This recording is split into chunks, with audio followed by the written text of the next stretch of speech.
Hello, everyone, and welcome live to 3YTV, tonight's broadcast of the Stay Tuned Sports Podcast Truck Series. It is the Choman's Care 250, the official start of the 2023 season. I'm Peter Short, and alongside here all season long will be Andre Graham Bush. And Andre, there's just something special about this 2.5-mile superspeedway that we call Daytona International Speedway, the world center of racing, kicking off the season once again. Yeah, I mean, it's such a historic venue, and there have been so many historical moments that have happened at this track, and I think winning here just means a lot in a way that other similar tracks like Talladega, Talladega is a big deal, other super speedways are a big deal, but none of them are Daytona. This is a one-of-a-kind track, and if you can get the checkered flag, it'd be a one-of-a-kind win. Yeah, of course, everyone wants to win race number one of the season, and that is, of course, on everyone's mind here tonight. Get the ball rolling, because you and I know, Andre, it is race number one. Everyone wants to win it, but tonight's race is as important to make the playoffs as any other race before we reach the playoffs. So you want to win at Daytona. You want to start off the season on a good note. You do not want to end up in the big one. No, you do not. And you're exactly right. If you can get a win early in the season, it really opens up the rest of the season to kind of take a more relaxed approach, work on the car, test some things out that you may otherwise not risk. But the big one, you mentioned it, that's going to be on everybody's minds all night long. 100 laps here at Daytona tonight, which is actually the same exact distance as the real-life truck race here at Daytona. So quite a long race for these guys, a little bit longer than usual. And that just means more time that they're going to be racing door-to-door, side-by-side, and a little bit more opportunity for chaos. So going to have to make sure that we all keep our heads on our shoulders, and maybe we can avoid a big one, but we'll have to wait and see because it is a pretty big field on the track tonight.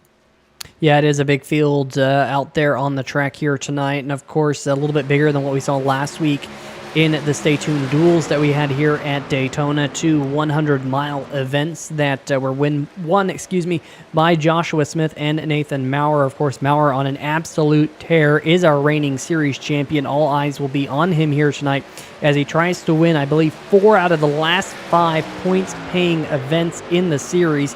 Got that win in the duel, wants to convert that into another win here tonight at Daytona International Speedway. You're looking out there on the racetrack at a couple of familiar faces. Bill Edwards coming down pit road right now, and right in front of him, that's the number 49 machine. You can't miss him. Former series champion Mitchell Adams back in the Stay Tuned Sports Podcast Truck Series here in 2023. Of course, Andre, last season there was a I-rating cap. That I-rating cap has been removed, and I'm expecting to see some fantastic races this season. We saw some great action last week in those duels as well.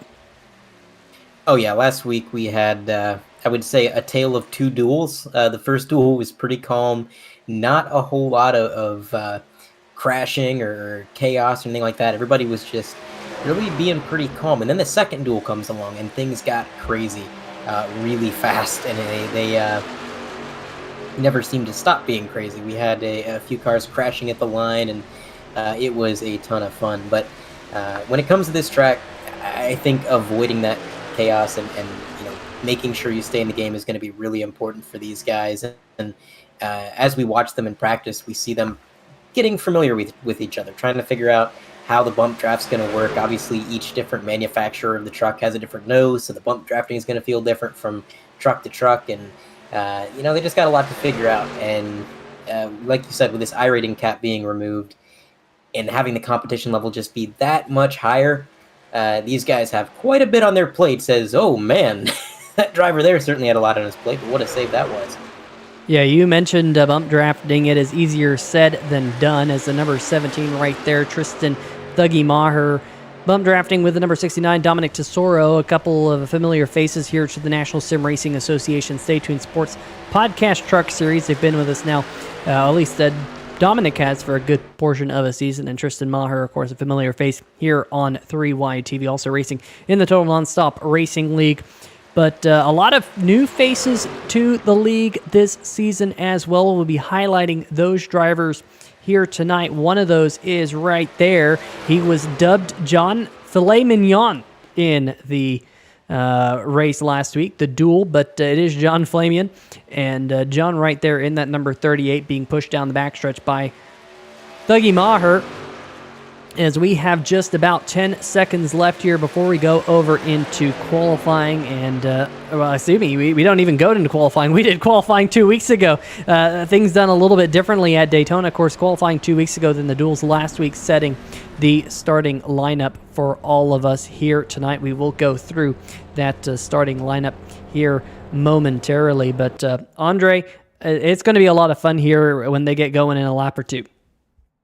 Oh yeah, it's going to be a lot of fun. This first few laps are always going to be the most, I would say, nerve-wracking for the drivers and for the spectators alike. I mean, you just got everybody in one big group, and we do have the starting order from the duels last week. If you weren't tuned in, is Scott Crump on the pole alongside Brandon King, and we have row number 2 being Joshua Smith and Nate Maurer.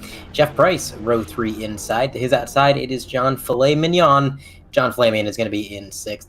P7, Jason Freeman in that number 20 truck with Doug Neal to his outside. And you got Julian Tesoro back there in P9 right alongside Paul Bilson. And that is going to round out your top 10. Stephen Lashinsky and Bill Edwards, 11 and 10, Peter. Yeah, then behind them, Jimbo Casterline, the number 18, will be rolling off from 13th here tonight. Bryce Hunter on the outside of row number 7. Jason Shue, Adam Newton starting 15th and 16th tonight. Justin White, series administrator, rolling off from the inside of row number 9. Matt Cherry alongside him. Keep your eyes on the number 51 of Matt Cherry here tonight. One of the more aggressive drivers in the league, but he knows how to get to victory lane. Did so a couple times last year. Fred Lester and Philip Scott, 19th and 20th. Then looking a little bit further back, David Buell, Dominic Tesoro on row number 11. And then a couple of faces, Andre, a little bit further back. Vincent Valvano did race last week, but Garrett Gleason did not. He'll be starting on the outside of row number 12. Other drivers that weren't in the duels last week, Mitchell Adams, Michael McCauley, Tristan Thuggy Maher, and Joshua Corner. So those drivers starting at the back, Andre, but you and I know super speedway races, anything can happen here. You can start dead last, and you can be first or second inside 10 laps. That's just how this super speedway racing goes. But I'm sure we're going to see different strategies here tonight. We heard it last week, I think, from the Simbox Motorsports teammates. They were planning on laying back, letting all the chaos work itself out. What's your personal strategy here when you get to these super speedway races? I've always been the guy that wants to hang out in the back. I don't really like being up front, and I certainly don't like being in the middle of the pack. To me, there's not a whole lot of point in being super aggressive early on. Being in the back just gives you freedom to watch what everybody else is doing, kind of observe your competition, maybe learn a thing or two, and really with how effective the draft is, you can make passes so quickly. And if you're good at reading when a pass is available and when you should start moving, you can slice your way through the field in just a couple of laps. So really, I think drivers like Tristan Maher and a few other drivers that started towards the back, they got a pretty good seat right now. They got a good position to kind of get a good start in this race. And maybe the safest seat in the house is going to be towards the back. But that's just my opinion as the green flag flies. And Crump in that number 8 truck is going to get clear almost immediately. A very familiar sight as he was very fast in his duel for quite some time there. The number 55 behind him. He's got the 13 truck trailing him, and then from the 13 truck on back, it is 2 by 2 by 2 all the way back.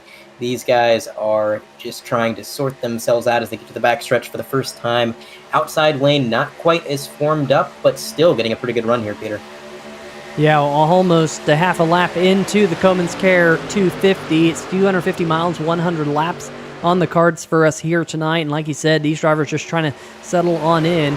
You can't win the race on lap number 1. That's an old adage that stays very, very true, especially here on these super speedway races, but a heck of a lot can go wrong. Scott Crump in the Stay Tuned Sports truck will come around to lead the first lap of the Stay Tuned Sports Podcast Truck Series season.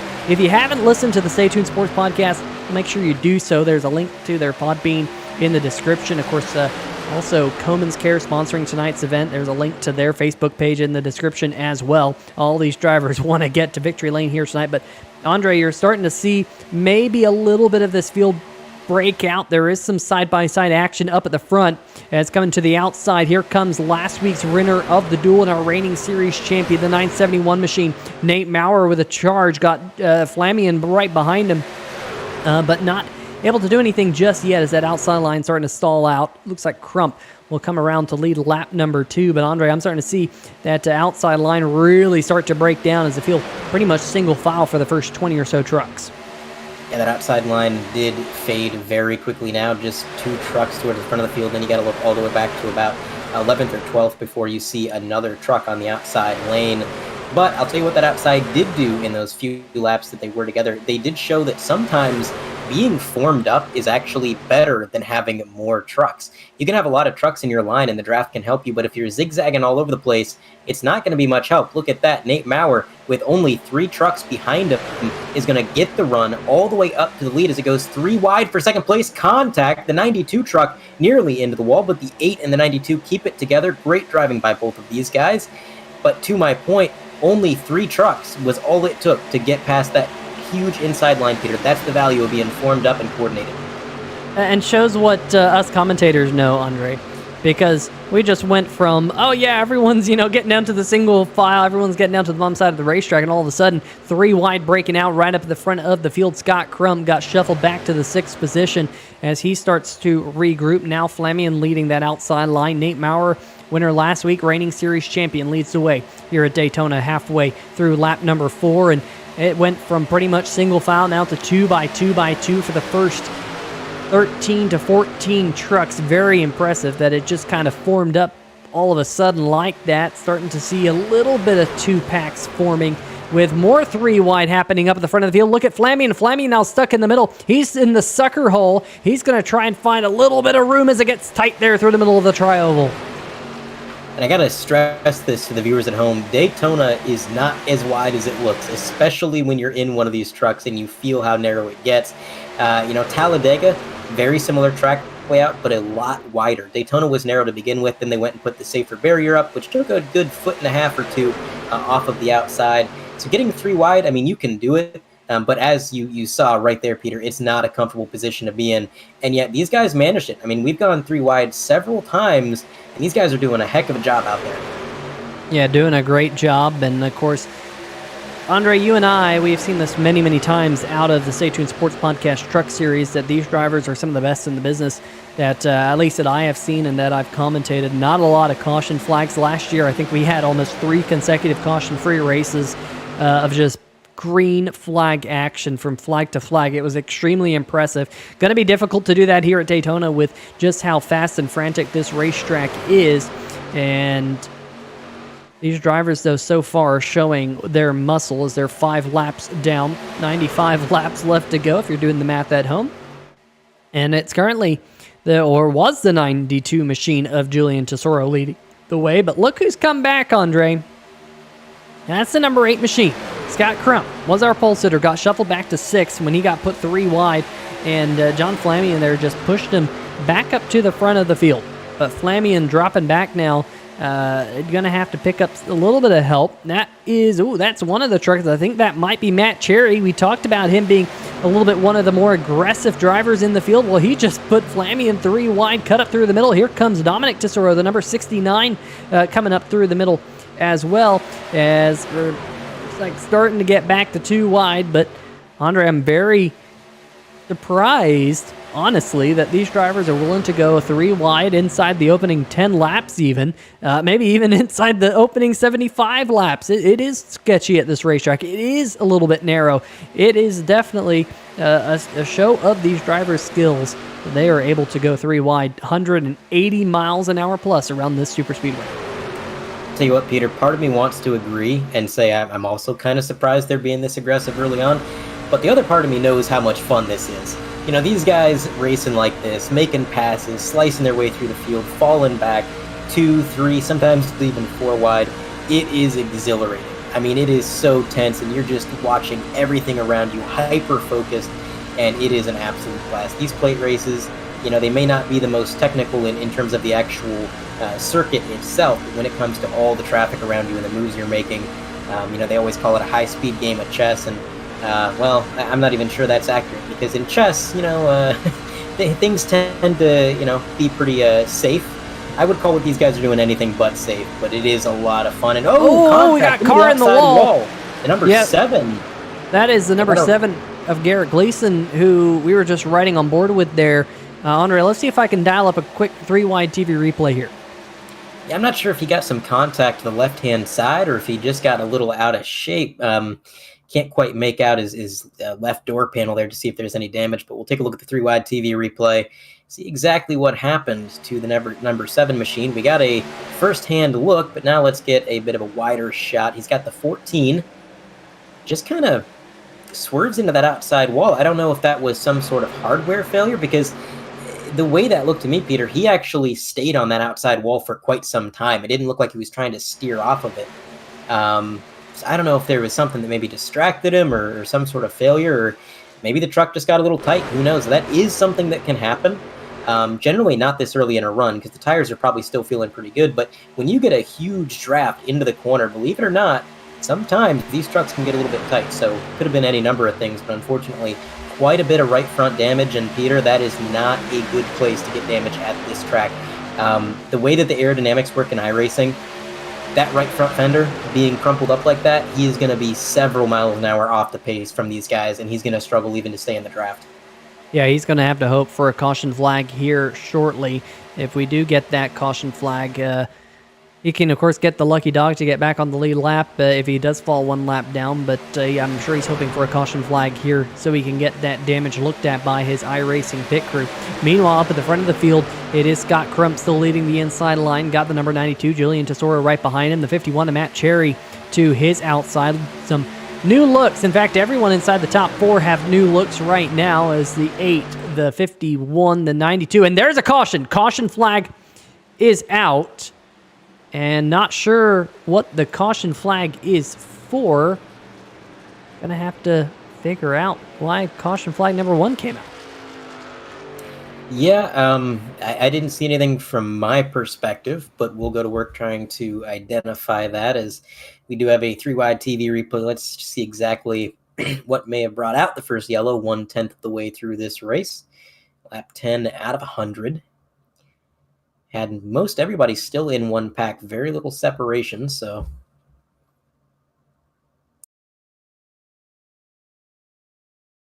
Yeah, I'm struggling to see, unless this was a admin thrown caution, which is very possible, Andre. I'm not sure if you can see in the iRacing chat whether or not it was an admin thrown yellow, but I don't see anything. Yes. So it actually was an admin yellow. Justin White threw the yellow flag. So not sure if that's like a competition caution or if something was going on there. Well, nonetheless, we I looked through everything and didn't see anything. So we're back live, and hopefully you at home are enjoying. I'm just going to have to dig through the rule book for the NSRA this year. Maybe stage breaks are a new thing that they have thrown at us, but Andre, that will at least keep a lot of the races close this season. But if that's the case, I think those caution-free races that we had spoke of, and they're going to be a thing of the past. Even if there is stages, I can't imagine they'd have stage 1 at lap 10. That'd be a little bit early. I wonder if maybe just I mean, I want to say maybe something with the number 7. Maybe they're trying to simulate like a debris caution. I don't really know. I don't know, but Garrett Gleason is in the chat. He did say that his screen had just gone blank, gone black, and that's the reason why he had that issue. But he is going to come down pit road. Garrett, if you're still in the chat, let us know. But that's pretty impressive, Andre. He's been driving, texting while driving in the 3-wide TV chat. But now these drivers get a little bit of a break because they're coming down pit road to their pit crews, and it looks like Scott Crump's already down and away. Tell you what, we here at 3-wide TV, we're no strangers to people texting and driving. I remember, I think it was either the end of last year at some point, we were broadcasting the 100% Cup Series, Peter, and one of the drivers, it was the IROC Series actually is what it was, beginning of this year. One of the drivers who was in the process of racing under green at 180 miles an hour at Daytona puts in chat, "Put the camera on me, we're about to make a move." That was Adam Benefiel. always the showman, and I'm just sitting there thinking, this man's going 180 miles an hour. Is there a penalty for this of some sort? I mean, it was pretty crazy. Especially when you're in a pack racing around all those other drivers. Yeah, that is pretty crazy. Well, if you're just now joining us, thanks for tuning in to 3Y TV here tonight. The Coleman's Care 250, the Stay Tuned Sports Podcast Truck Series, kicking off their season here at the famed Daytona International Speedway. Working our first caution flag of the night and of the season. Of course, last week we did have the duels, and Andre, you mentioned it earlier, we kind of had a tale of two duels. The first one was relatively clean. The second one, it started off fairly clean, but it wasn't all too long before all the chaos broke out. We had, I don't think we had any flips. That might be a first for Daytona, to be honest with you, in iRacing. But we had some pretty big pileups in the second duel last week. Of course, smaller field last week versus what we have here tonight. 28 drivers out there on the racetrack for the Coleman's Care 250. Great to see, and hopefully we can keep this momentum going this season. Andre, NSRA, great series, great league, great people, and trying to keep the momentum growing here for Stay Tuned Sports and, of course, all of the fans of 3Y TV. Absolutely, and I think having the playoff format, which I believe they did last year as well, correct me if I'm wrong, but having this format, it does kind of entice people to come back and stick around and be a little bit more consistent. I'm a big fan of an overall season-long points format and championship, but I will say, in terms of leagues like this on iRacing or other video games, they're a commitment to show up and race every single weekend. And with those season-long points formats, if you see yourself slipping down the running order and you think to yourself, man, there's no way I'm going to be in the championship run, so, what's the point? You don't have sponsor obligations, you're not getting paid to do it, so you see the numbers start to dwindle throughout the year. But the playoff format means that more people are in the fight for a little bit longer, and I think that we're going to keep these numbers pretty solid throughout the year. 28 is pretty dang good for the first race of the year, and a lot of these guys I know are regulars that I remember from last year, so it's going to be a fun year one way or the other. I mean, these guys, we had a couple of races last year where really only 14 or 15 trucks showed up, and they were still fun to watch because that's just the way these guys are. They don't need a lot of trucks. They just they go out there, they put on a show. And speaking of show, the pace truck is going to make that hard left turn right down at pit road. Hopefully he's going to stay down there in pit road for a little while, and these guys can race it out, as it is going to be Crump in the number 8 right alongside Tesoro. And look at that, Peter, he's got another Tesoro behind him. He is boxed in by the Tesoro brothers, and I am sure that those guys are, yep, right there. I was going to say, I think the Tesoros are going to link up at the first possible opportunity, and they do. 69 gets a good run on the outside. But the question is, can he get clear by the time they get out of turn 2? The number 8 truck fighting back on the bottom. He's got the 55 of King, giving him a lot of support down there, a lot of help. But both lines just about as equally formed up at this point. It's going to be a drag race down the backstretch. Can't really give the advantage to either side, as you see a few trucks further back swapping back and forth, trying to decide what lane. A good shove to the number 8 is going to get him out, and he is clear. No need to slide up and block. He's got the bottom. That's exactly where he wants to be. If somebody wants to try to get a run, let him do it on the outside, as Tesoro is trying to do. And it may be Tesoro at the line. Yes, it is. Tesoro leads the lap in the 69 with the help of his brother. And that outside line getting a huge run through the tribal. Tesoro is clear. Now, does he dive down, Peter? Well, I don't know if he was able to. Yeah, they were both able to get down. Look at that. Dominic, Angeli, and Tesoro jumped down to the bottom line. And now look at the high side. Starting to get a little bit of momentum. Crump going up there. Got a little bit of help right behind him. I think that's Steven Lashinsky that is following him in the Monster Jam Chevrolet. Yep, that's a Chevrolet. Of course, got Mitchell Adams in the fray. Bill Edwards also starting to make some noise up towards the front in the number 5 machine. Of course, usually we see Bill Edwards' family in the chat. If you're watching, say hello. Hopefully the Windsors are having a good night. But that inside line starting to battle back. And Andre, I looked at something I did jot down. I do have a copy of alongside me is the fact, and I completely missed this column in the spreadsheet that shows their schedule, but they do have stages, and some of those stages occur as early as lap number 5 at Road America. So we're going to have a little bit of sprints. Now, it is only one stage in all of the races from what I'm seeing so far And so that would be the one that we just had on lap number 10. So a 90-lap sprint, if you will, to the checkered flag here in the Cummins Care 250. I don't know if 90 laps is necessarily a sprint, but we'll go with that. So it was a stage caution. That does make sense. Again, we couldn't see anything that happened in the field, and it wasn't adding caution, so that makes sense. Stage early on and let those guys get some fuel, get some tires, and so far, no attrition. We're 18 laps in, knock on wood. Everything's been pretty solid for these guys, doing a good job keeping the wheels underneath them, pointed in the right direction.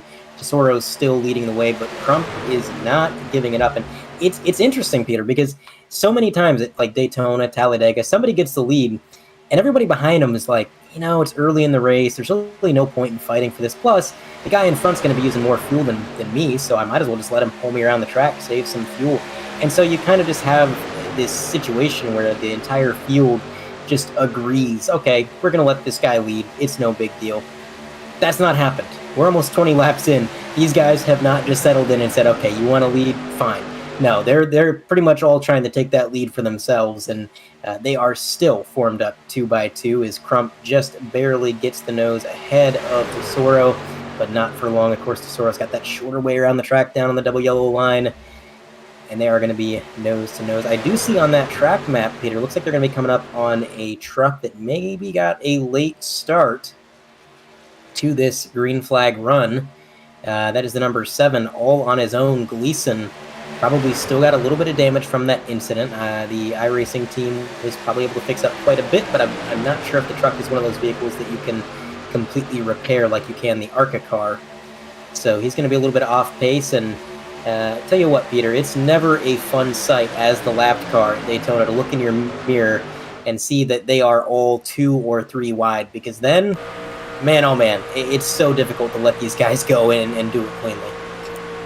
Oh yeah, especially when you're 2 by 2. We've seen a little bit of 3 wide here tonight, but you have to think Garrett Gleason right now, he's running around this racetrack about 173 miles an hour. All the other trucks around him are going quite a bit faster, upwards of 185. Gleason, in order to avoid further mishaps, looks like he's just going to pull it to the bottom side of the racetrack here. Maybe he can form up and tag up with some of the back of the field. Doesn't look like that's even going to happen. So the Cummins Care number 7 here of Gleason, you see that right side damage as he flashed by the 3 wide TV camera there. He's really in a world of hurt. He's racing this season for Zor's Power Racing and a Total Nonstop Racing Team. And I'll tell you what, he might need a few extra Zorses after this one here tonight. But nonetheless, up at the front of the field, we got some horses racing here. Crump alongside with Lashinsky. Lashinsky getting a big push down the backstretch from the number 49 of Mitchell Adams, who is absolutely glued to his tailgate. Look at that push, Andre. Can they get down in front of Crump before turn 3? They cannot, but that outside line was extremely impressive. Bill Edwards' third truck in line was lined up perfectly with the back of the number 49, and they will now have the momentum coming off of turn number 4, 4th truck on the outside. Not sure who that is. I think it's the number 21. It is indeed new look for Joshua Corner this season. We'll get used to the new paint schemes over the next couple of weeks, but great look there of a really hot-looking number 21 Bass Pro Shops Chevrolet right there. But Lashinsky again getting a push. And Andre, I think here Lashinsky's going to be able to clear that inside line. There you see it. Yes, he can. Can Mitchell Adams clear Scott Crump? Oh, he's going to jump down in front of Crump. He's going to go for the race lead. Man, oh man, the number 9 hesitated. He didn't want to go down to that lower line. The 49 of Adams said, you know what? I'm going for it. And that is exactly what he did. Took the lead for himself. What an impressive move that was. And now the number 9 is going to be stuck on the high line trying to recoup what he just lost. But I'll tell you what, that again proves what we were talking about earlier, Peter. It's nice having more trucks in your lane. That's always going to be a big help. But you don't always need the numbers as long as you can form up and be a little bit more organized and more confident with your drafting than the other guys. And again, that was a case of the guys on the outside took the lead, and they did not have anywhere near the amount of trucks behind them this bottom lane has. Yeah, but one thing, man, if I'm Steven Lashinsky, I'm remembering that. I'm remembering that, hey, you know what? Mitchell kind of wanted to be a little bit greedy on lap number 22 to try and get the lead early on. You know, he was trying to drop him a bone by staying up there to see if they could both clear the number 8 machinist, Scott Crump. But that might be something that comes back to bite Mitchell Adams as the race goes on. We'll have to wait and see there. Here comes the number 5 machine of Bill Edwards to the back bumper of Lashinsky now as they continue to tandem their way up at the front, closing in on the quarter race distance here in the Choman's Care 250. Only about 15 laps away from the 100-mile mark. Once we hit that century, we know that things will start to ramp up. But one thing that I'm keeping my eye on, Andre, as we're just now working our way basically 12 laps since these drivers were last on pit road.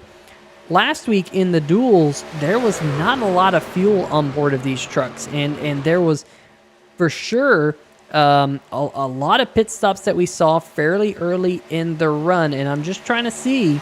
They do actually have the same amount of fuel this week. They have a half tank of fuel, so we think they can probably go around, I think the magic number last week was about 15, 16 laps or so. So, Andre, it won't be all too long before we see, hopefully, our first round of green flag pit stops. Right, you are, and I think that's why we're seeing things get single file right now, because the last thing you want during a green flag pit sequence where everybody's trying to scramble and get down beneath the apron to get to pit road is to have everybody 2 and 3 wide. That is a recipe for disaster when you got cars diving down through several lanes of traffic trying to get to pit road. Generally, it's better to just sort yourself out, make sure you're on the bottom lane, even if that means sacrificing some track position. Just being on the bottom means you're going to get a safer pit road entry, and by extension, it means you're going to be able to get a better pit road, pit stop, and pit exit. So these guys kind of sorting out, going single file, I would say, in preparation of these stops coming up.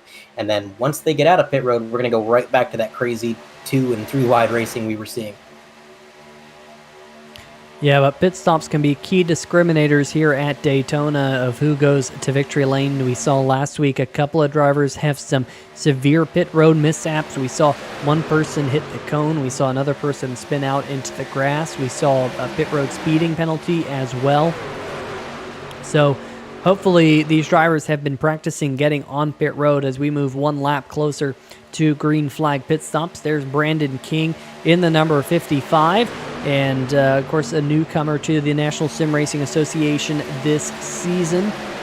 Great to see all these new faces around. And, of course, some old faces. There's Paul Bilson back in the Stay Tuned Sports Podcast Truck Series after a season or two away, running the 00 here this season. Steven Lashinsky, we saw him a couple of times last season in his number 9 truck here racing tonight. Joshua Corner in that number 21 rounding out our top 10 as they run. But a good look of the field. Of course, we'll highlight some of the other newcomers to the league. Some of them are being very patient, laying back. I want to highlight some of the newbies to the National Sim Racing Association once we get through this round of green flag pit stops, because I believe it's imminent. I expect to see it within the next lap or two. And like I said, it can be a very, very high action moment for everyone. But let's go check out the 3-Wide TV chat. The Windsor is saying hello. I knew you'd be watching. I hope y'all are having a great evening. Adam Dama saying, get it, boys. Sorry, I can't make it. Adam Dama also sporting a gold 3-Wide TV badge next to his name. Big shout out to Adam Dama for being a member of the 3-Wide TV pit crew. You yourself can be a member of the 3-Wide TV Pit Crew for just $1 a month and get some custom emotes and custom badge by your name. And here is those green flag pit stops. They're coming down. Not everyone coming down, but Bill Edwards is going to lead a herd down. Looks like Scott Crump, Mitchell Adams also making their way on to pit road. Make that about 8 trucks currently coming to their pit box. I think actually the number was 7. And the number 5 machine getting into his box. There's, I believe, Paul Bilson in his box. Lashinsky as well. Andre, very important that you do not miss your pit box and you do not speed on pit road. Yeah, because at this track, it's not just about giving up the time that you might lose having to back up into your stall or, whatever time you might give up on pit road itself. If you do not come out of the pits with other trucks around you and you don't have the advantage of being in the draft, you're going to go a lap down. It is inevitable. You are going to lose so much time not having drafting partners. So you have to make sure you stick with the pack. The best way to do that is to make sure you have a flawless stop, that you come out on time and on schedule. And speaking of schedule, these guys are on schedule to come down pit road all together. I love this pit road at Daytona, Peter. It's so wide open. It's so inviting for these guys just to come down at these crazy high speeds, 3 and 4 wide, and to see them all scramble down onto pit road and somehow do it cleanly is always a good time. But look at this, the number 55 is going to overshoot his pit stall just a little bit, like you mentioned, Peter. Now, luckily, there's enough trucks in this pack that even if he gets passed by a few of them, he's still going to have some trucks around him to draft with. And there goes a truck a little bit late on the exit. It's the number 36 machine, I believe. Hopefully he'll be able to stay in the draft, as the 13 is having an issue here. This may be some sort of penalty, as he's just sitting in his stall there, Peter. Yeah, sure does look like Joshua Smith, in the number 13 with a possible speeding penalty. If he does have a speeding penalty, he'll be going here in about 3 or 4 seconds. Yep, less than that even. And with a 48-second pit stop, that is very much indicative of a pit road speeding penalty. Jason Freeman, Philip Scott, Tristan Thuggy Maher, Jason Shue, Vincent Valvano able to stretch it just a little bit extra. They are down and away, be the last trucks to make their green flag pit stops. As we'll see just where the rest of the field is. Here comes the leaders at speed, led by the number 5 machine of Bill Edwards, who will be the winner on pit road. Came down pit road first. Going to come off pit road first. Got the Mitchell Adams right behind him. Scott Crump and Paul Bilson in that lead pack. But Andre, all of a sudden we went from a group that was all kind of amalgamated together. They're broken up into a couple of separate trains out there. Well, they are for now, but I would not be surprised if they get closed up on one another and they're able to kind of form back up into one pack using the draft. Generally, the magic number is about a second, give or take, to get the draft. But this second pack right here, if you look, Peter, it's got so many more trucks that if they can form up and they're smart about their drafting, I think the second pack can absolutely catch the leaders. Now, these guys a little bit further back that are just now getting to the trial, I don't think they have quite as good of a chance. But that second pack for sure, as we do go on board with a lone truck trying to get the draft here. Again, I'm not used to these paint schemes. I'm not entirely certain who we're on board with, but he's trying to sniff this draft, Peter, and he might just be on the edge of it. Yeah, we're on board here with the number 69, Dominic Tesoro, and that group that he's with, just trying to work their way around the number 13 machine of Joshua Smith, who has fallen one lap down after his pit road speeding penalty. It looks like Tesoro does have enough of that front pack to really see the draft. And look at this. Look at that second pack of trucks closing in an absolute hurry. Looks like they might have stalled out a little bit. There's Mitchell Adams going kind of to the top side. He's going to kind of shuffle back, but all of a sudden, I think we're going to have a battle for the race lead breaking out here shortly. Still, it is Edwards who has it, but Dominic Tesoro with a big head of steam around the outside. It's going to be 2x2 up at the front as we work lap 33 in turn 3. And just as predicted, they have pretty much gone right back to this two-wide racing. Now that they don't have to worry about getting down to pit road, they're just focused on track position, trying to get everything they can. And Tesoro's been really fast today. He's been very aggressive. He's not content just to ride around with these guys. He wants to be up front. Anytime somebody else gets the run and they get ahead of him, he immediately goes back, scrapping for that position, fighting them for it. And I like that. That's what it takes at these plate tracks. A lot of people, they have different ideas about what it takes to be fast at a plate track, and you could say maybe it's how tactical you are with your passes, maybe it's your knowledge of the draft, but to me, I think the most important thing is just you got to be brave. You got to be out here fighting for position. You got to make these passes. You got to be willing to put yourself in uncomfortable positions, and so far, it seems like Tesoro is one of those guys that definitely is willing to do that, as he has been fighting all night long. This bottom lane, getting a huge run here, Crump pushing Edwards, with the help of Bilson behind him as well. leaving only 2 trucks on the outside. But look at this. Our leader is actually going to shoot up to the high side. That opens the door for the number 8. Crump leads that lap. Now, question is, Peter, was that intentional by the leader to go up there? Or did he maybe get a little bit out of shape? I think it was intentional. I think Edwards realized that some of these other trucks around him might be a little bit more racy than he is. He understands you ain't going to win the race on lap number 35. Bill Edwards, I've raced with him many times on ovals, on road courses, and on dirt. We did some stadium super truck races way back when, and he's a smart racer. He knows how to, be patient and get there at the end of the race, at the end of the show. So keep your eyes on that number 5, especially when the lap count starts to dwindle. But one thing I'm keeping my eye on, Andre, is we're currently at a 10-truck train up at the front of the field. Led currently by Scott Crump, Paul Bilson up there, Julian Tesoro, Matt Cherry, Brandon King in the number 55, who, remember, had that pit road mistake. Not a penalty, but that mistake where he overshot his pit box. Good recovery for him in that 55.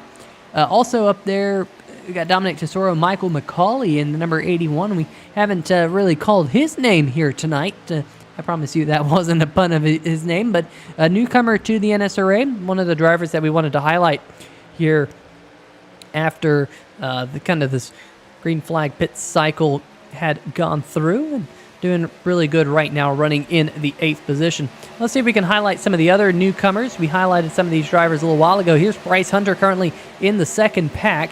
Now that second pack is about 5 seconds off the front pack, but Bryce Hunter in that number 19 that you see right down there on the bottom side of the racetrack, hailing from Kansas City, Missouri. Looking through the rest of the field, I think we've actually hit kind of all the other new faces to the league, but very cool to see a couple of new people hanging it out here in the National Sim Racing Association at Daytona International Speedway. But Andre, I'm just starting to keep my eye on the gap between this driver right here, Jeff Price, who's in 10th, and the current 11th place driver right there, Philip Scott, in his number 99 Ford.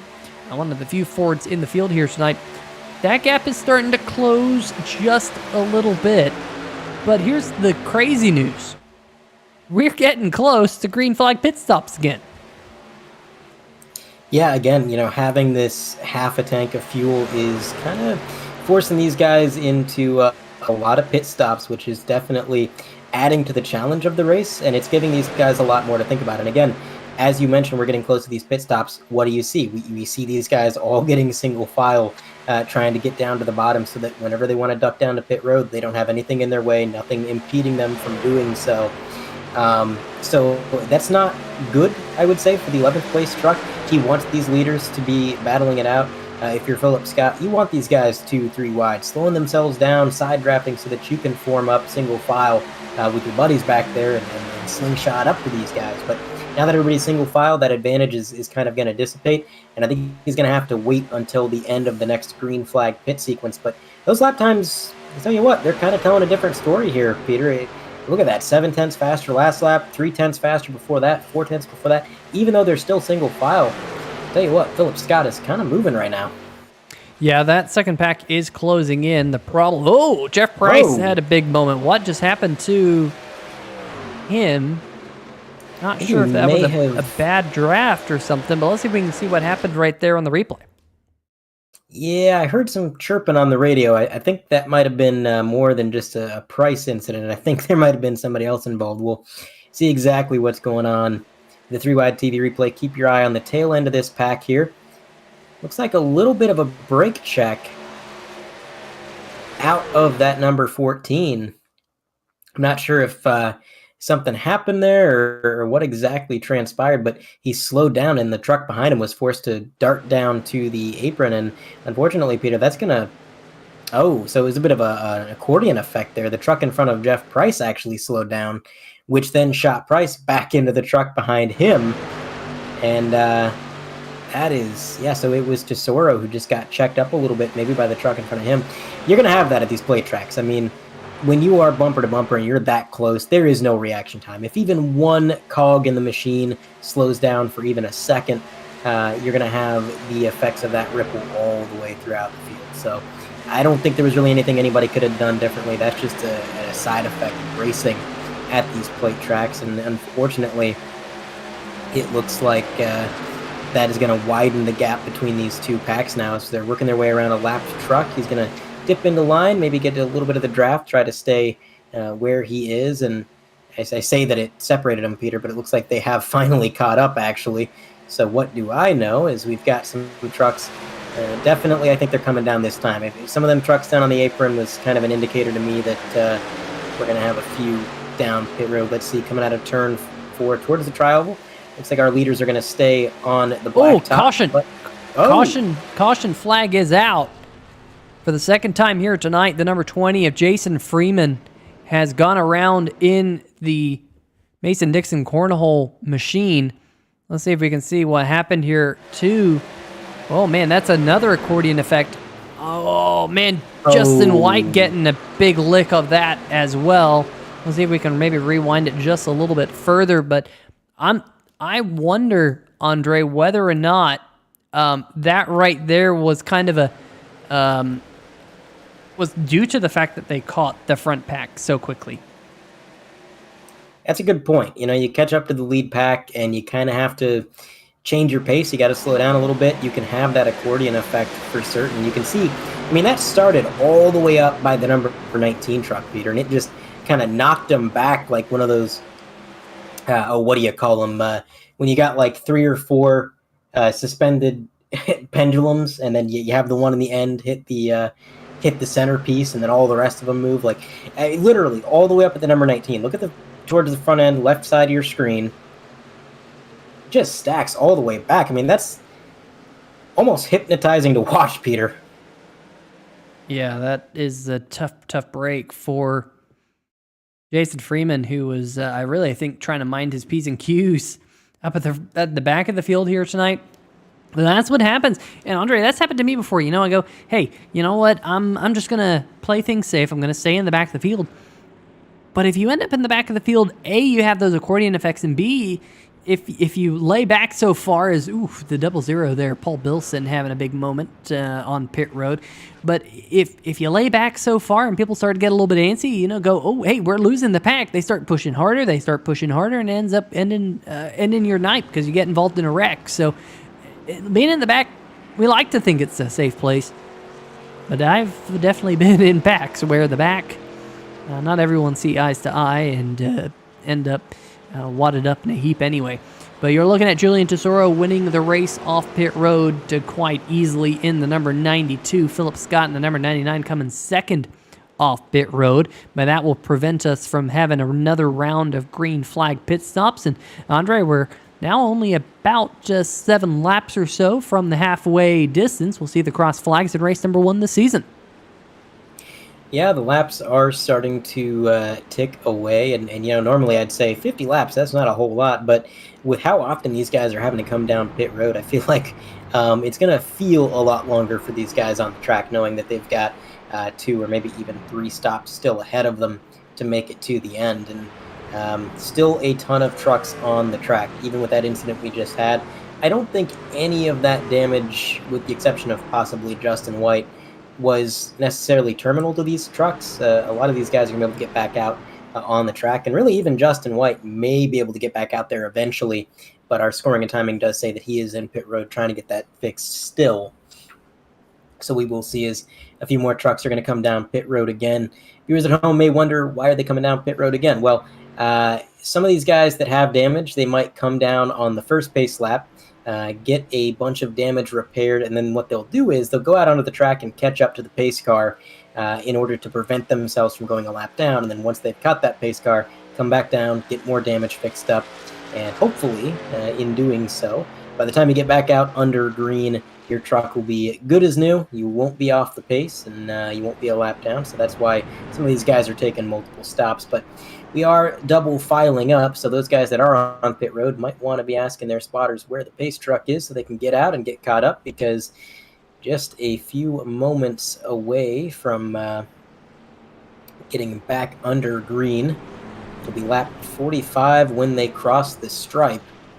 So again, inching closer to that halfway point, it'll be Tesoro in the 92, Julian Tesoro leading the field when we do get that green flag, right alongside King in the 55, and of course Dominic Tesoro in the 69. Bush and his brother, he's inside row 2 right now. So that's really where these guys want to be, Peter. I mean, if you've got somebody that you know you can work with, and I mean, I would hope, being brothers, they trust each other to draft and work with one another.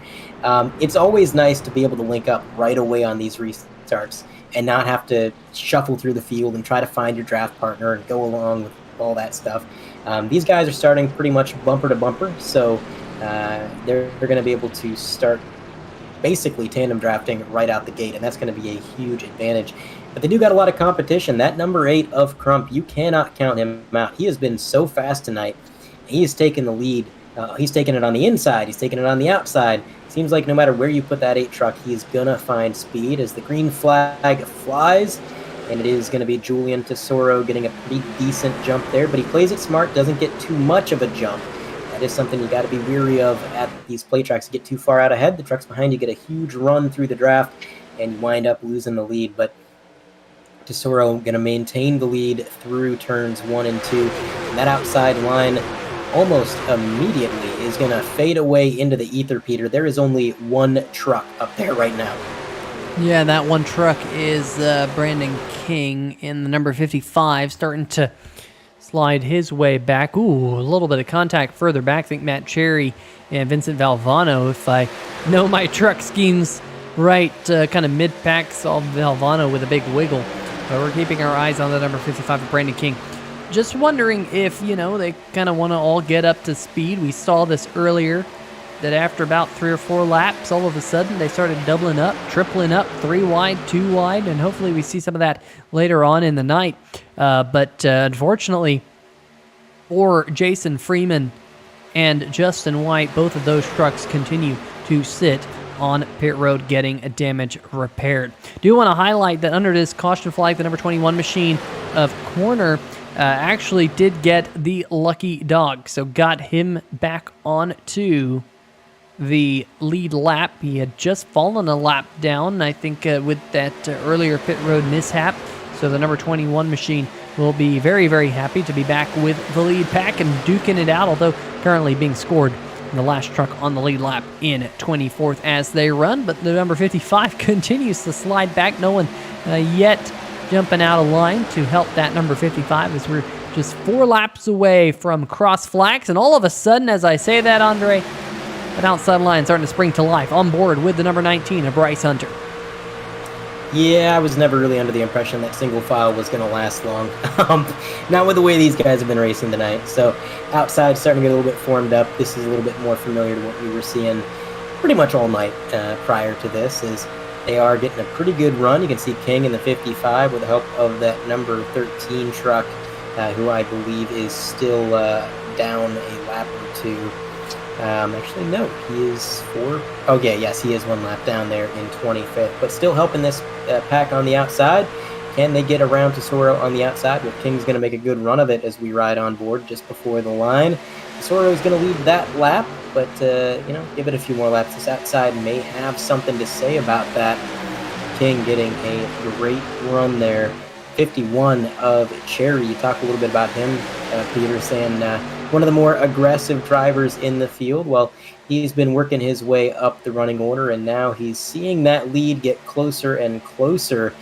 Generally, that makes a guy even more aggressive when they know they can get to the lead, and it becomes a reality rather than a hypothetical. So we'll see what Cherry does. The 55 is going to take the point away from Tesoro. He's got the number 13 still helping him out there. And that's a friend right there, Peter. Somebody that's going to draft with you and work with you and help you get to the lead, even though they're not even on the lead lap. They're not benefiting from this at all, and they're going to help you out, so that's pretty cool. But there goes Matt Cherry on the outside to the lead for the first time tonight. But can he get into the solo lead? Can he clear the 55? He's got the 19 behind him.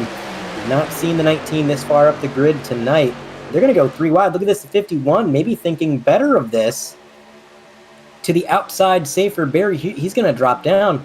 That looks more than intentional to me, Peter. I got to wonder if maybe he just doesn't want to risk all this hard racing up there. Well, I think what might have happened, Andre, is maybe the 51 of Matt Cherry just wanted to lead a lap. He was nose to nose across the line with the number 55 Brandon King that last time by, very much like it was this lap, although that one was led by Brandon King. And I just wonder if Matt Cherry did get across the line first, and if that's the case, scored with leading a lap and said, you know what, I've led one lap, I'm good, let's settle back, let's ride for a little bit. We're only at the halfway mark this time around, as King up at the front of the field. And look at got a couple of league newcomers right now inside in fact, all top 3 league newcomers. How about that? Brandon King, Bryce Hunter, and Michael McCauley right up at the front of the field right now, with Julian Tesoro starting to kind of spoil the show, but kind of the number 13 machine is up at the front of the field as well. At least he's not on the scoring pile. One lap down is Joshua Smith, continuing to click away. He's the only truck 1 lap down. Garrett Gleason, with his early race problems, is currently being scored 2 laps down, so he's going to need a couple of lucky dogs to get back into the mix here at Daytona International Speedway. The side-by-side between the front 2 right now is Bryce Hunter wants to try to lead the way here around the 2.5-mile Daytona International Speedway. Just checking out the chat. Sean Wilson in the chat saying, Julian Tesoro, let's go. Saying, hey, can I get a copy? No, it's a little bit late, Sean, but yeah, got a copy. How's it going? Hope you're having a good night here in the 3Y TV chat, and let us know what you have to say. Well, let us know what you're seeing out there on the racetrack, and I'll be keeping my eye on that. I'm actually down a monitor right now.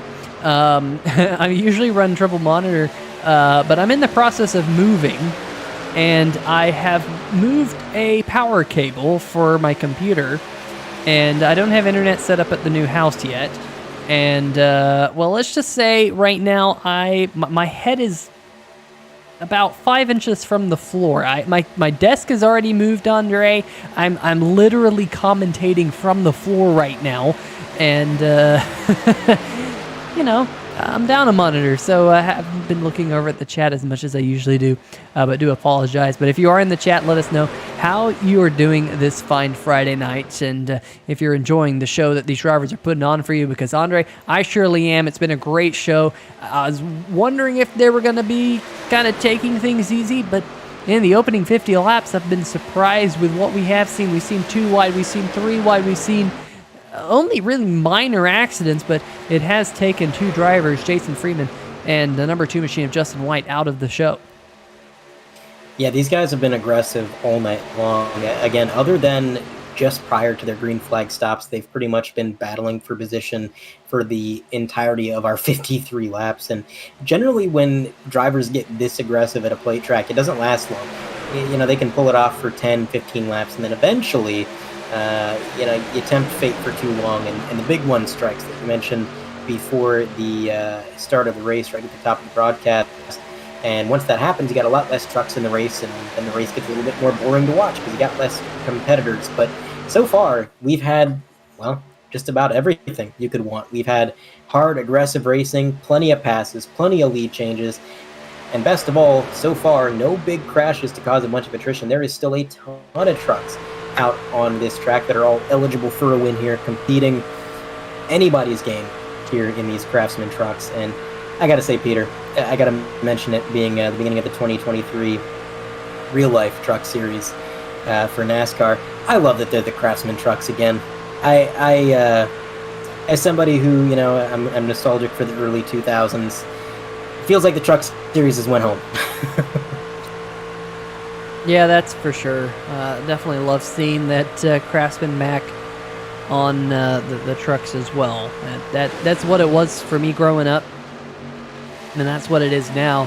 The only thing I would hope that we eventually get is that they get rid of that front splitter that these trucks have, and kind of get the trucks up off the ground and make them look a little bit more truck-like, like they were in the mid to late 90s. But that's my gripe. I'm nostalgic for the old NASCAR myself, but nonetheless, great to have Craftsman on board, and a couple of the changes that NASCAR have made this season. I have given the thumbs up to, and maybe one day I can get back to watching all of the NASCAR races myself. It's been probably about 7 or 8 years since I watched a full NASCAR season. Just the certain things have, I guess, kind of disinterested me in terms of NASCAR, but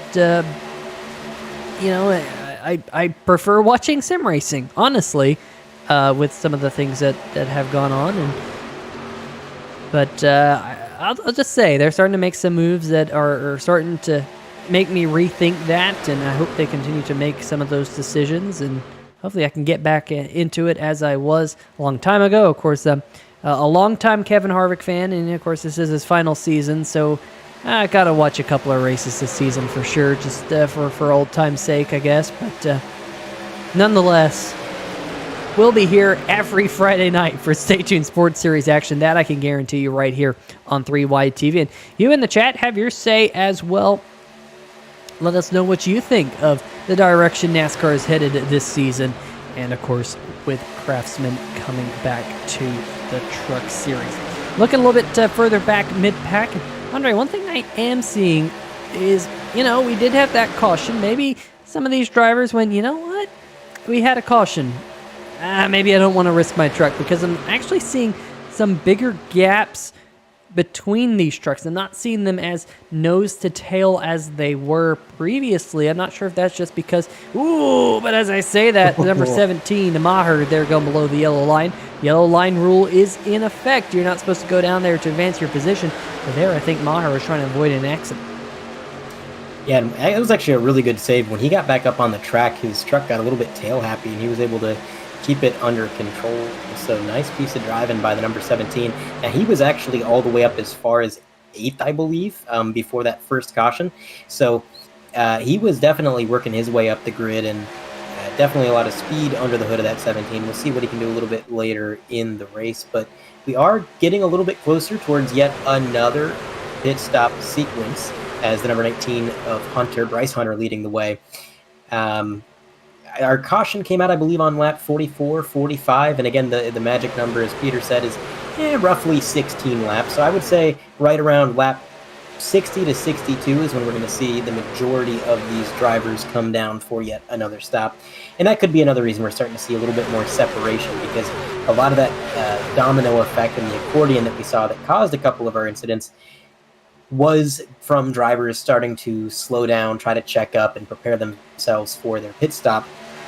And when they have a little bit more room, like you said, giving themselves some space, less bumper to bumper, then they can afford to better prepare for that pit stop. So we'll see exactly how that goes, but it is going to be Hunter, King, and Lashinsky 1, 2, 3 even still.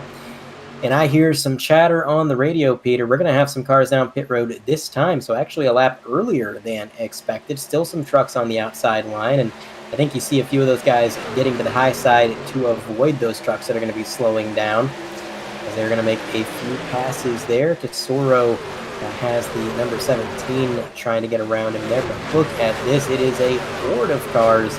They're going to dive down beneath this double yellow. Well, maybe not as many as I thought, but the leaders were among them. The number 19 peeling off from the lead down to pit road, and he brought the 55 with him, who was in contention for the lead, battling with him for it. Looks like with those guys coming down pit road, that is going to hand the lead over to Cherry in the 51, with Tristan Maher right behind him in second place. Buell in that 52 in third place. That's about as far up the grid as he's been so far tonight, but he's had a pretty solid performance so far, as they are still 2 by 2, which again is different from what we've seen, Peter. Usually we get to these green flag sequences and everybody wants to be on the bottom, but I think some of these guys might be planning on staying out a little longer, as they still stay out on the outside. And here comes Cherry and both the Tesoros as well. We got Bilson back there in the number 5, and just a whole lot of cars coming to get their trucks serviced with some fresh tires, fresh fuel. But Maher now going to lead the way. And go ahead and remind me, Peter, because again, I'm like you. I didn't really brush up on the rule book before I hopped up in the booth this season. I guess I should have. Do they offer points for laps led in this league? I believe they do. I think that's actually potentially one of the changes that was made this season. I think they added that back. I think it was removed from last season. I think that's why Matt Cherry was so excited to lead that lap earlier in the show. But we're going to have another round of green flag pit stops here with drivers coming down. Stan Hausman in the chat. Stan, I hope you're having a good evening, enjoying the action here on 3 Wide TV. And he says he's at the wrong track here tonight. And Stan usually watching or usually racing in his machine, as we got cars headed down pit road right now. Scott Crump coming to his pit stall. It's like everyone doing a really good job of getting on to pit road. I think David Buell might have been a little bit fast in the number 52, but looks like he's down and away, so no pit road speeding penalty on his end as these trucks, the last trucks to get up to speed, they're rolling. Just looking to go down the scoring pylon to see if we got any offenders on pit road. John Flamian having problems in the number 38 machine. Jimbo Casterline also having problems in the number 18. Jason Shu also potentially having some problems on pit road. So tough break for a couple of these drivers.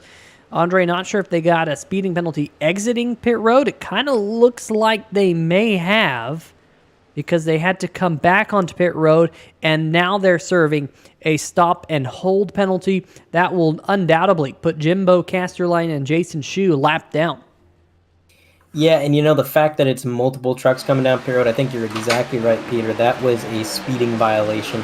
It's really easy to do. If the truck in front of you is speeding out of pit road, you're kind of gauging your speed off of them rather than your own tachometer. And if they're speeding, well, then you're speeding. So I think they just kind of got caught up following each other and, of course, acquired that penalty there. But, I'm thinking this through. I'm doing a little bit of math in my head, and that's dangerous because I'm not a math guy. I'm pretty terrible at it. In fact, I was more of a history guy in school. But if the pit window is about 16 laps for these guys, some of these drivers pitted on lap 59, Peter, which is going to have them pitting again somewhere between lap 73 or 74, which is going to put them just on the edge of being able to make it to the end of the race. Yeah, that is a very, very, very good point. I don't think anyone will be able to stretch it quite that far based on what I'm seeing and what I have seen here tonight in the Coleman's Care 250. But they're just going to be maybe 4 or 5 laps short at the end of this race. So it could be a mad dash right to the checkered flag. Now, what I am also seeing out there in the racetrack is, well, pretty much everyone's got back together out there on the racetrack. There are a couple of stragglers. Adam Newton in 18th is about 9 seconds off the lead pack. Fred Lester, Joshua Corner, 19th and 20th. They're about 12 seconds off the lead pack. And Steven Lashinsky with his problem on pit road, about 16 seconds back. John Flamian also is in danger of going a lap down if we don't get a caution flag here shortly. Joshua Smith, Jason Shu, Jimbo Casterline all being scored 1 lap down with Jason Shu and Jimbo Casterline. Luckily, they are kind of tagged together out there on the racetrack, so they're able to kind of draft off one another. They're not losing as much time, but they're going to need a caution flag to get back into the mix. Garrett Gleason on pit road. An extended stay on pit road for Garrett Gleason. It might be day done for the number 7 Zorz-powered machine. Not 100% sure whether he'll get back out there or not, but tough break for him. Bob Giaquinto, one of the 3 Wide TV family in the chat as well. Hope you're doing well, Bob. Of course, if you're a fan of Bob Giaquinto, maybe you've watched him. He has a podcast that he's been doing on the Twitch channel. That Tabletop Trio is a Twitch channel with a couple of his buddies, and it's a good listen. I'll listen to it when I can, so go check out Tabletop Trio and Bob Giaquinto. Bob, thanks for dropping on by here tonight for the Combs Care 250 on 3 Wide TV. Of course, kicking off the 2023 Stay Tuned Sports Podcast Truck Series at the World Center of Racing. Just about to hit the 2/3 race distance. Oh my goodness, no. The 971 Nate Maurer, our series champion. Here he's in the grass. There he is. Whoa, somehow he was turned around backwards. We jumped back to him, and he's pointing in the right direction. He's getting rolling, but that is bad news for a reigning series champion. What happened there, Andre? It looks like a bump draft gone wrong, but I have got to see the replay of this because, like you, Peter, I mean, last I saw, he was facing the wrong direction, and somehow he saved it. So he's leading the field, and then just a bump draft gone wrong, and over several curbs through multiple patches of grass, somehow he gets it straightened out, gets back up on the track. Now he is out of the draft, so he's basically going to have to rely on a caution here. But the important thing is we're right on board. Look at that. I mean, just bouncing all over the place. How did he do that? Man, oh man. I mean, I could watch that a million times. I'd never be able to figure that out. But what a save out of Nate Maurer. But as I was saying, the big important thing here is that the truck is in one piece. So if he does get that caution, he's going to have a chance at it. But right now, very far behind the field. And man, oh man, what a move. Well, the good news for Nate is he does have a couple of trucks behind him. Adam Newton, Fred Lester, and Joshua Corner. They're about 5 seconds behind him. They're actually 3 trucks nose to tail. I'm sure they'll be happy to get an extra buddy to draft with. They're quite a ways behind the lead pack, about 16 or so seconds behind the leaders. But nonetheless, I think 4 trucks will be able to hold their own, hoping they get another caution flag. But that was very impressive there. I think 971 and Nate Maurer was thinking about potentially doing the Daytona 24, taking the chicane on the backstretch. I think they just renamed that chicane the Le Mans chicane, if I recall correctly, if I read the title right. But nonetheless, the reigning series champion has a little bit of work to do as we are now working lap number 69 here at Daytona International Speedway. Adam Dama saying that sucked to see. Nathan is one of the best and nicest drivers that we have here in the National Sim Racing Association. Well, Adam, not all is said and done for him. He's still got plenty of time, but he will need another caution flag to work things out. David Buell, the Simbox Motorsports teammate. Now, interestingly enough, Andre, it was a little bit of a bad bump between the two teammates that almost sent Maurer into the inside wall, but Buell there in his 52 dropping to the back of his pack. Yeah, I'm a little bit surprised that it took all the way until lap 68 to get a bad bump draft. I mean, we've seen these drivers really pushing each other pretty hard through the corners and through the tri-oval, not just on the straightaways.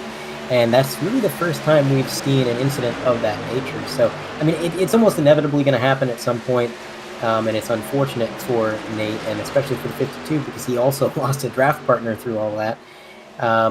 But it is impressive to me that it took as long as it did. Right now, at the front of the field, you've got the Tesoro brothers. You got Dominic and Julian. Julian leading the way, Dominic giving him a push. And Macaulay, a newcomer to the league, at the final step of the podium there, the 81 truck, and Bryce Hunter in the 19. Now, he was leading at the start of that last pit stop sequence, and then he cycled out a little bit further back, but still plenty reasonably close to the field as they come up on a little bit of lap traffic here. They're single file, so it shouldn't be too much trouble, but then you got a little bit of a gap from Macaulay back to Hunter, King, Maher, Neal. They are going to go ahead and get around these lap trucks. That's the number 3 who was serving a penalty, as well as the number 18 who also served that penalty.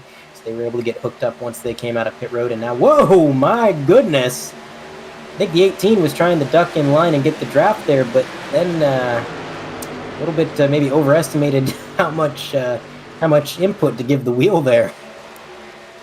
Yeah, that was definitely a sketchy moment. Jimbo Casterline still struggling to get that truck woed up, still struggling right there. Comes back up onto the racing surface. Maybe we'll be able to find that group of Fred Lester and company, Joshua Corner, Adam Newton, and the 971 back there. Hopefully he can join in that mix, but currently being scored 2 laps down in his number 18 machine.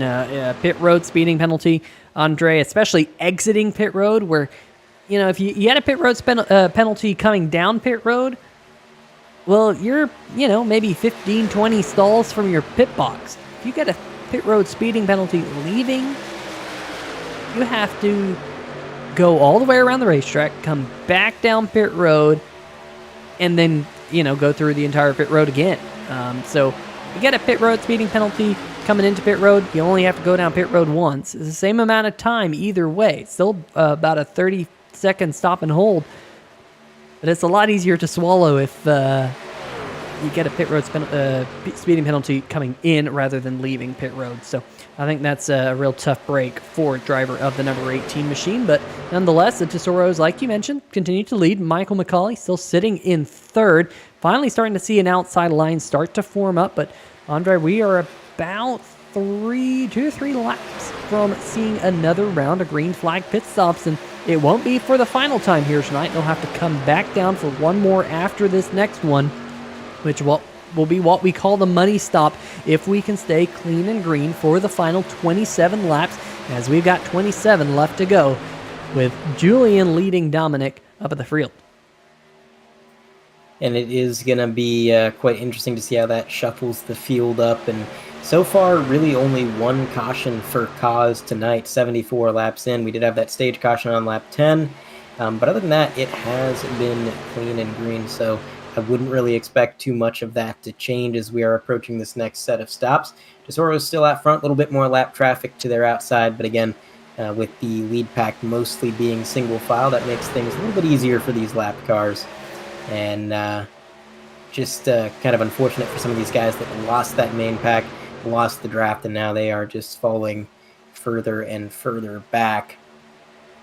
But top 10, we still got a lot of faces up here that have been competitive all night. The Tesoros, we've got Crump just outside of the top 10. Cherry just took 10th from Crump. Tristan Maher, Vinny Valvano inside the top 10. We haven't really talked about him too much tonight, but he is there in 8th. Philip Scott in 7th. That's another driver that's gained a few positions since we last talked to him or talked about him. And then Doug Neal, of course, working his way into the top 10, and that's 77. So a lot of good competition up here at the front. But the question is, how will this pit stop change things? Because it is coming sooner rather than later.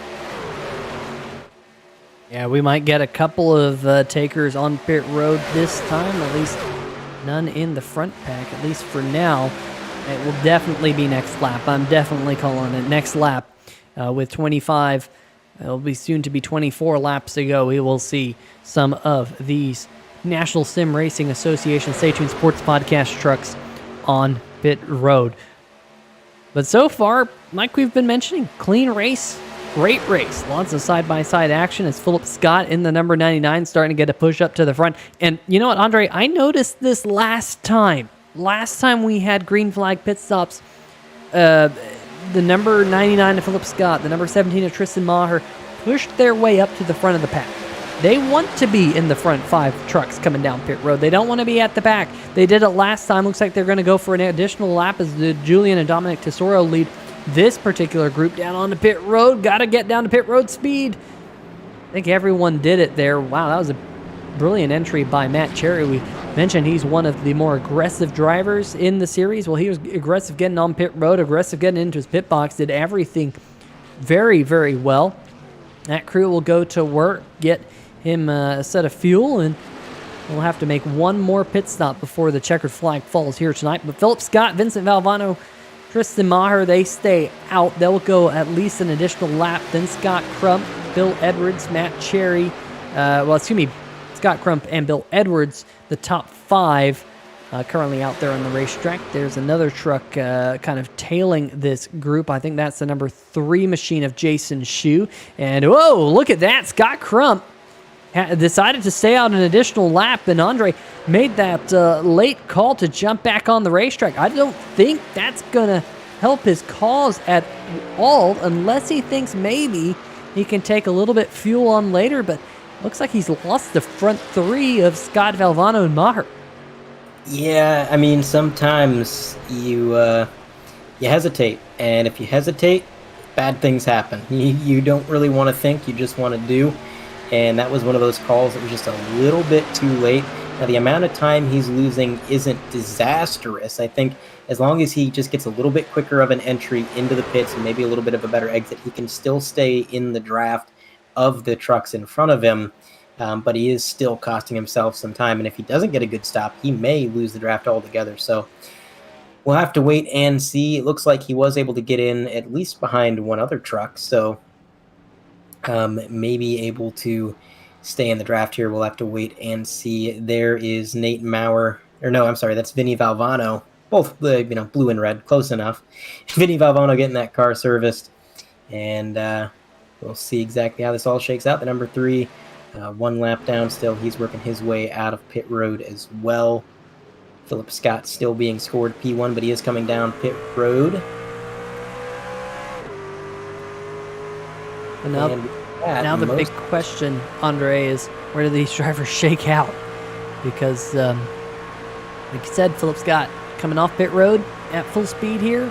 But look at that pack at full speed just behind him.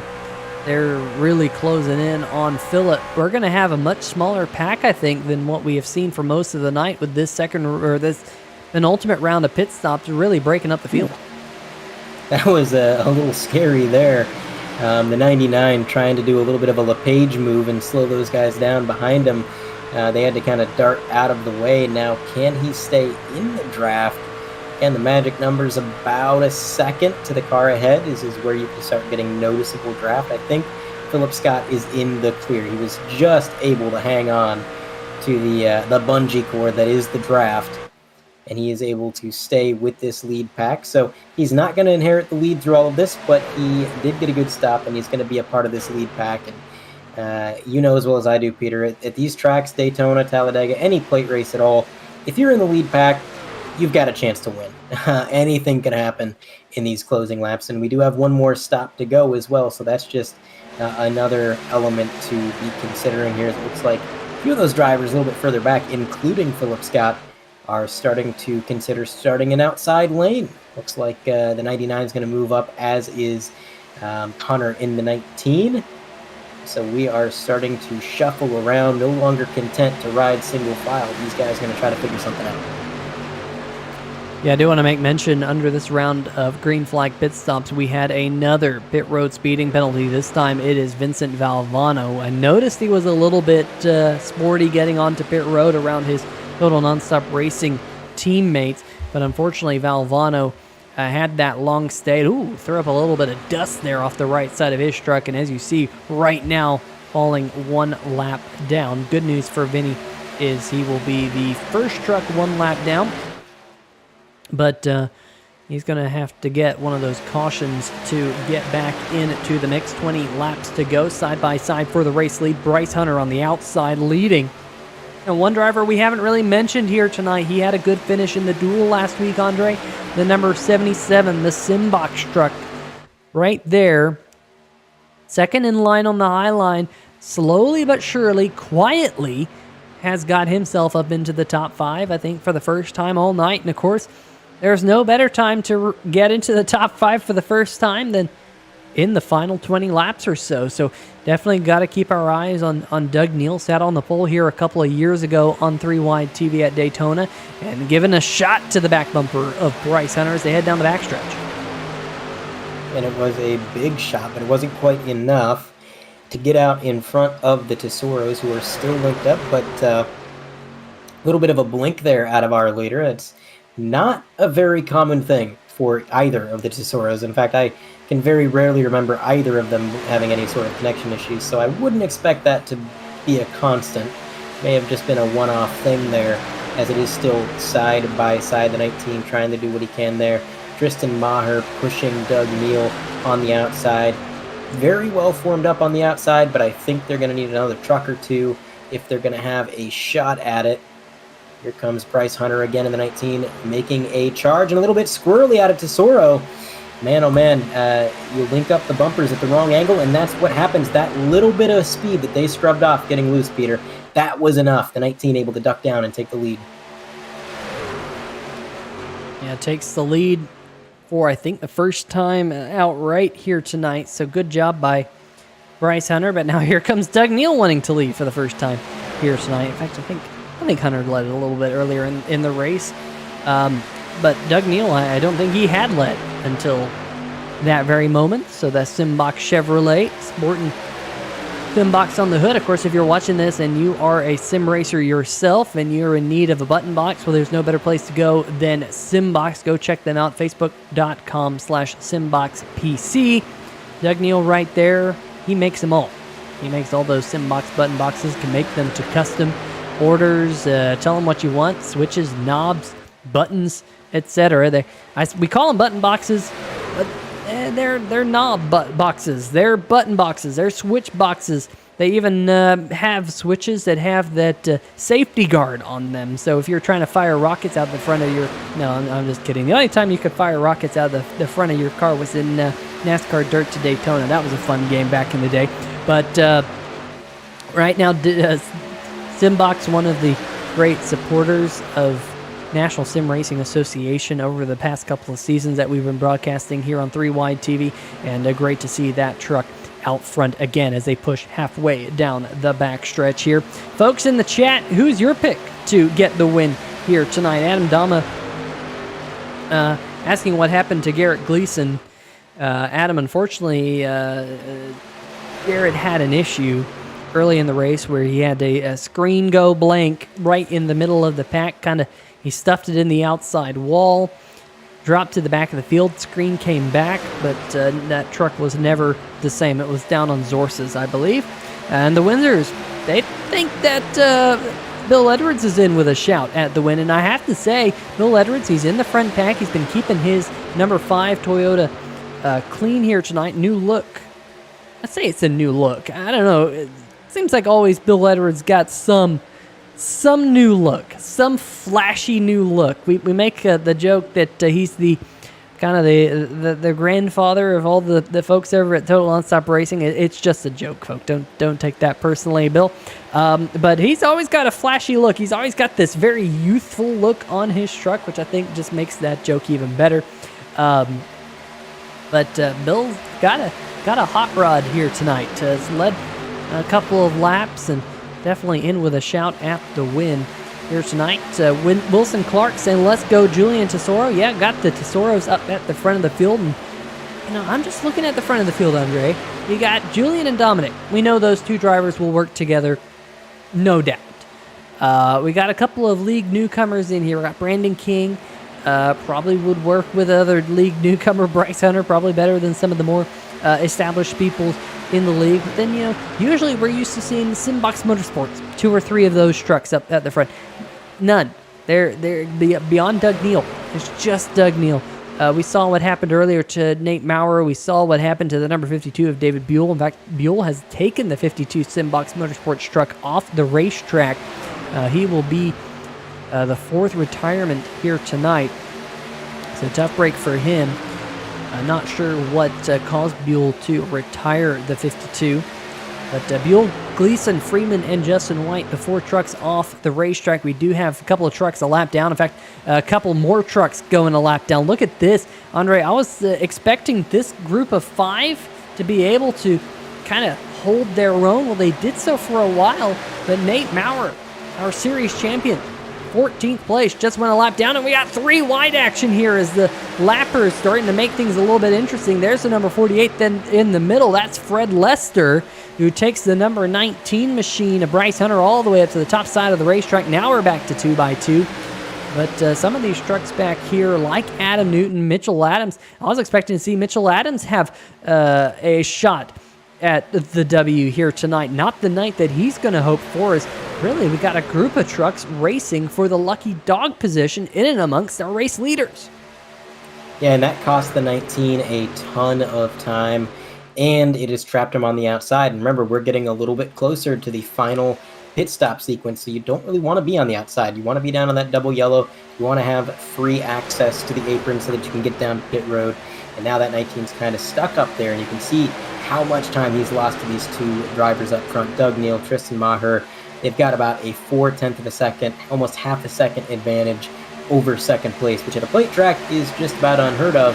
But the reason it's happening here is just because of all of the lap traffic between them that is now integrated into this lead pack. So like you said, Peter, they weren't quite able to pull away from this pack, but they are fast enough that once this pack caught them, they're able to stay with them and sort of meld into the field as if they were on the lead lap. So it just made things a little bit more difficult. Luckily for Hunter in the 19, he was able to get to the bottom, as was, it looks like, Dominic Tesoro in the 69, able to get down to the bottom lane. But this last stop is going to be interesting, Peter, because it's a lot different than the other stops. They're not going to be taking the maximum amount of fuel, and they're probably not going to be taking any tires. So they're just trying to get enough fuel to get out of pit road and get to the end of the race. But with that also comes a gamble, Peter, because what if you take just enough fuel to get to the end under green, and then we have a caution, and then the race is extended by a few laps, and we've got a restart, a green-white checker. Suddenly, you're at a fuel disadvantage, and the guys who took more fuel and cost themselves some time early on, now the cards are in their hands. So, I mean, as a driver, you're trying to predict what's going to happen, but that's not really something you can do with any level of accuracy at a track like Daytona. Yeah, very, very hard to predict. And now that we got a couple of lappers in the mix, we're going to have the green flag. There we go. I was just about to say, green flag pit stops upcoming. Well, they're coming right now. Race leader Doug Neal coming on to pit road. Tristan Maher in the number 17 with a very aggressive lunge. He did a great job of getting down onto pit road. Julian, Dominic Tesoro, Brandon King staying out with a couple of the other lap trucks, so they'll continue to circle their way around. But this is the money stop, Andre. This is the stop where everything is at a head, and looks like we already got trucks leaving their pit stall. A huge gaggle of trucks leaving their pit stall. Looks like Maher's going to win this particular race off pit road, but he's well out front of this pack. If I was Tristan Maher, I'd be putting on the brakes a little bit right now. Try and get Scott Crump back up to your rear tailgate, because Crump's just going to draft up to the number 17 and blow right on by him. But Maher's still holding on to his group. Of course, the pressure is on for Maher, because Brandon King, Dominic Tesoro, and Julian Tesoro are still out there on the racetrack. Well, as I say that, they come onto pit road. But, they might have a better pit stop, so maybe, just maybe, Tristan Maher doesn't want to, put on the brakes and let Crump catch up to him, although Crump has caught up to him. You see Stephen Lashinsky there, third truck in this group. He is a couple of laps down, I believe, at this particular moment in time. He was a front runner early on in the night, but green flag pit stops have not gone his way. But Andre, 8 laps to go for the field. Looks like that other group of Dominic Tesoro, Brandon King, and Julian Tesoro are hustling their way back up onto the racetrack. It's still anyone's game here at Daytona. Now let's see if they can get out in time to integrate with this lead pack. The lead pack's going to pass them right out of 2. Generally, that's not a very good sign, because they're going to be going so much faster than you that you might not be able to get their draft by the time you're up to speed. But there is a lot of cars in this pack. They got some lap cars behind them and next to them as well. So if they do lose the draft of the leaders, they may still be able to work back up to them. They've got about 7.5 laps to make that happen if they need to. And yeah, there is 2 distinct packs, and unfortunately the Tesoro brothers are in that second pack, so they're going to have to figure something out and figure it out quick, because this lead pack, with as many trucks as they got up there, they could have the potential to pull away, especially when you've got Doug Neal, Tristan Maher, Scott Crump.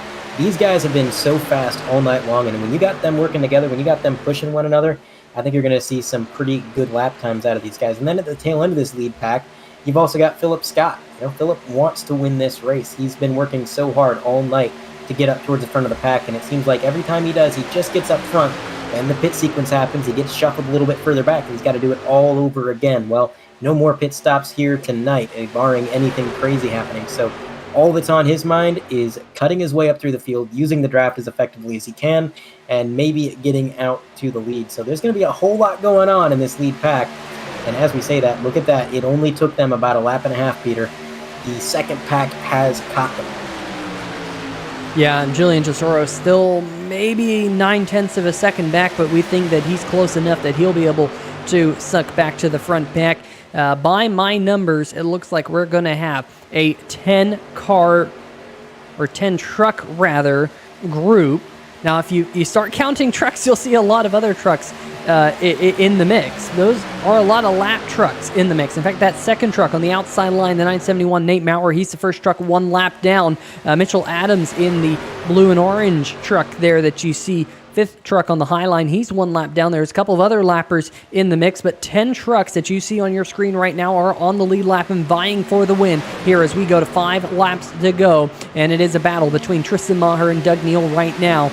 The number 17 of Tristan Maher on the inside line, the 77 of Doug Neal on the high line. Scott Crump, the number 8, he was our pole sitter here tonight. He's trying to go from pole to victory lane in the Choman's Care 250. Then also up there in the front of the pack, Bill. Oh, contact! The number 19 machine is around. That is Bryce Hunter. He's spinning off the racetrack. We stay green flag as it is a single car spin. Let's see if we can dial up quickly the 3-wide TV replay, but this will not bring out the caution flag. Let's see what happened coming down the backstretch, right behind Steven Lashinsky on that inside line. Ooh, contact with Bill Edwards, and great job by the whole field to scatter to not make that any worse. But Bryce Hunter, unfortunately, will lose the lead pack for sure. As we go back live up at the front of the field, it is still Tristan Thuggy Maher with Scott Crump to his rear tailgate. And Andre, we're working our way right now onto the backstretch here at Daytona. Contact! No. Holy smokes, we're getting all types of jiggy with it up at the front of Daytona. I tell you what, Maher had a lot of faith in that block, and I admire it. I admire the bold move, but man, oh man, that just about could have been... Whoa, no! Well, that's what it could have been right there. Doug Neal hard into the inside wall, as is the number 9 truck. Oh man, what an unfortunate turn of events for Doug Neal. Take a look at the 3-wide TV replay here. Keep an eye on that number 8. I believe a push to Crump. Yeah, Crump comes up the track, just gets into the 77. 77 slams that driver's side into that inside wall. That's one of those times where you're glad it's just a sim race, because in real life, that would have been an absolutely brutal hit. Trying to take another look at it. Maybe, oh no, we're back to live. Okay, so it is Maher up at the front of the field. That did cause a little bit of separation, namely Tesoro had to dive down and avoid it, but he did get back up with the leaders. So Philip Scott is going to be pretty much the tail end of this lead pack, and it is Maher leading it with Cherry right behind him, the Tesoro brothers 4 and 3. And then you got Bill Edwards in the number 5. He's been fast all night and has kind of made it through everything so far. Still 2x2 behind our leader, 2 to go. Tell you what, Peter, I don't think they're done trading paint. Not quite yet.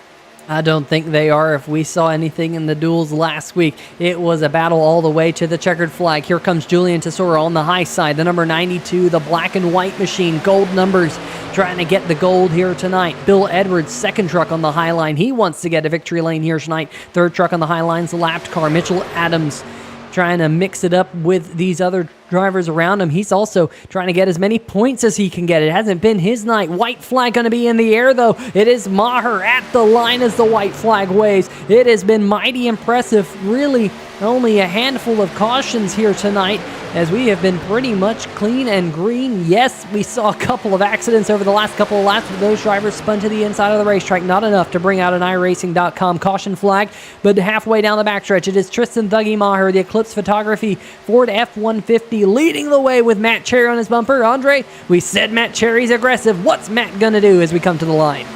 Well, I think Matt's options are limited. He's got a truck to his outside and a truck in front of him. He's going to have to hope that somebody gives him either a good shot and a third lane opens up, or maybe he can move up to the top and try to get a shove there. But the 17, a little bit squirrely coming through the tri-oval. Everybody's scrambling, trying to get around Tristan Maher.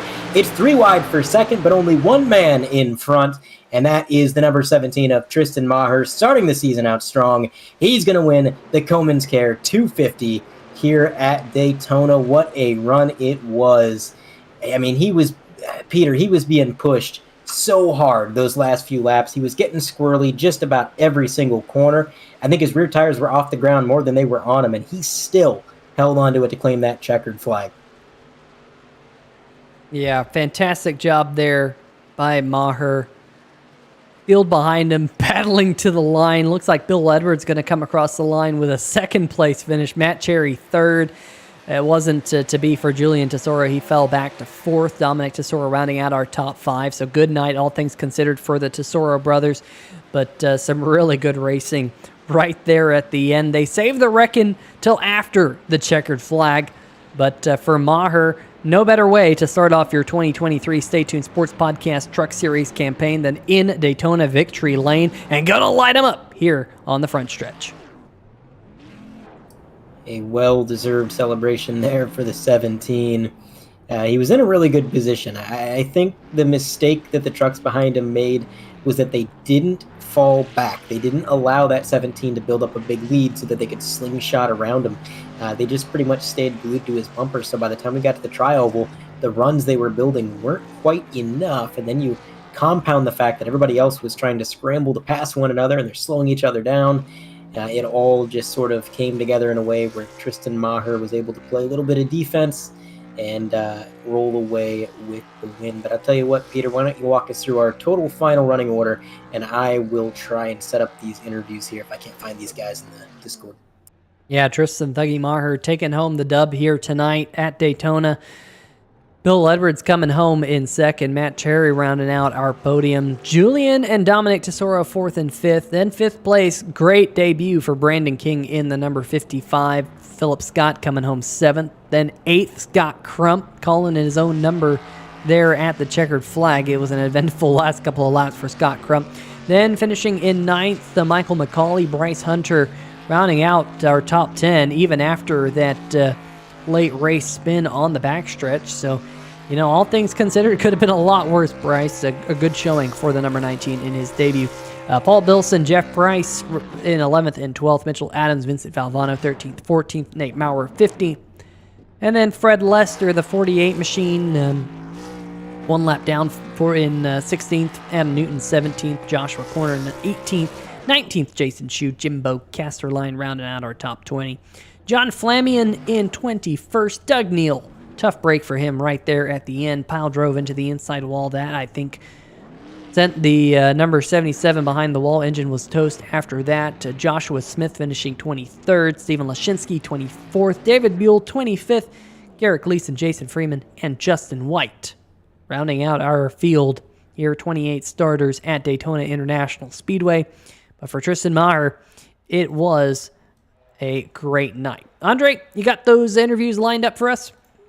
I sure do. I'm going to hand you over with Matt Cherry, our third place finisher in that 51 truck. Take it away.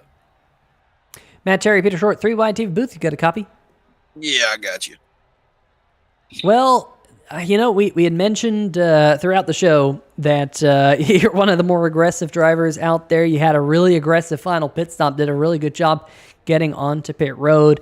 Coming up just a little bit short. You had a good spot there at the end. Anything you think you could have done a little bit differently? Not really. I mean, I probably could have just got up there and knocked him out of the way, but I didn't want to be that guy. I'm happy with third. I mean, it's a super speedway. These tracks are really hard to win if you ain't got a lot of friends. Well, it was definitely difficult up there at the front of the field. We were mentioning at one point that, hey, you know, there's not a lot of teammates in the mix up there towards the front of the field for really anyone. But for you, a great way to start off your season here at Daytona. How important is it to leave Daytona realizing you didn't get wrecked and you came away with a good finish? Oh, I mean, it's great. You know, we're running this season just as a single car team. So, you know, we basically came in here not knowing who our friends were going to be. But, yeah, when on the pit stops, man, I was sending it off pit road as hard as I could. I almost got a speeding penalty there, the stop before the last one, but luckily I got it slowed down. I smoked the left front a little bit, but yeah, I think that's where I made up most of my time, was getting on pit road. Well, you did a really good job, and of course, with the fact that this particular series has a lot of caution free races. Of course, that won't happen this year with stages kind of in the mix, but nonetheless, a lot of green flag pit stops that we've seen. We saw, I think, a lot of green flag pit stops last season at Las Vegas. We know you've been hot at Vegas before. What are your thoughts about going to Sin City next week? I'm looking forward to it. I ran a race there a couple of weeks ago, and I was running second and got wrecked. But I've been on the off season. I've been working really hard on learning to save my tires and not being so aggressive early on. And I've learned a little bit, but I still ain't got it mastered. But I'll get there. Well, I know definitely you have the talent to get to victory lane. We've seen it in the past, and I'm sure we'll see that talent come to fruition again this season in the Stay Tuned Sports Podcast Truck Series. But Matt, before we let you go, anyone you want to give a shout out to? Yeah, I give a shout out to my sponsors and Justin for keeping this thing running. I know the league's had its up and downs here lately, but I'm still glad to see it stick around. Yeah, definitely. It's a great league and a great one to let your friends know, hey, this is the league to go race at. Get a lot of green flag racing, and we saw a lot of that here tonight. Some great action. Matt, thanks for jumping up here into the booth, and I'm sure we'll talk to you again soon. All right, I appreciate it. I'll see y'all next week. All right, well, folks, that's going to do it with tonight's third place finisher, Matt Cherry. And I believe that the Windsors have been waiting for the next interview.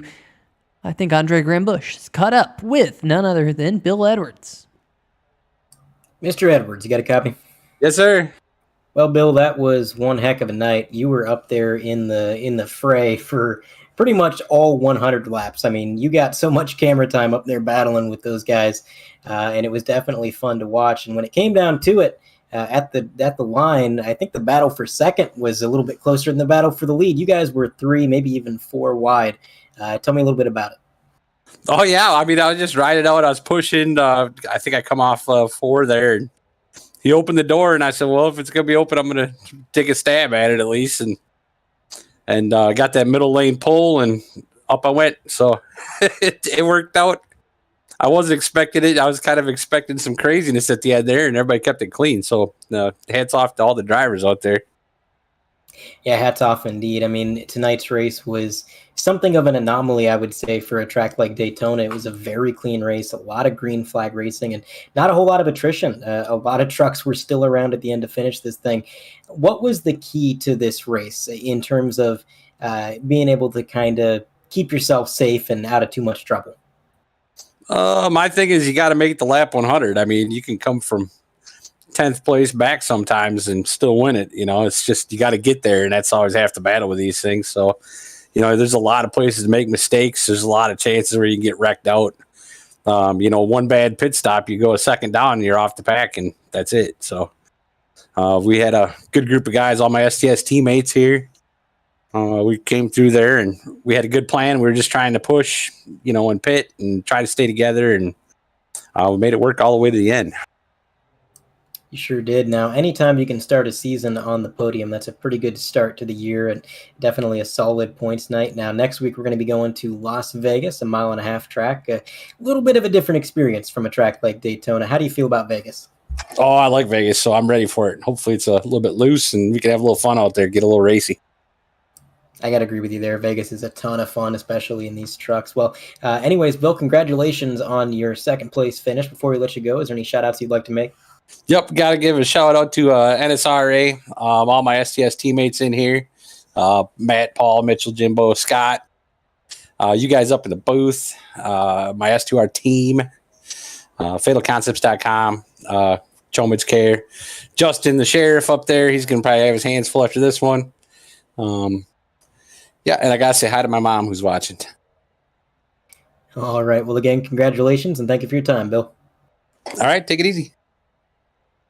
Second place finisher out of the booth. Sounds pretty happy with that second place finish, and it sounds like he's looking forward to Vegas.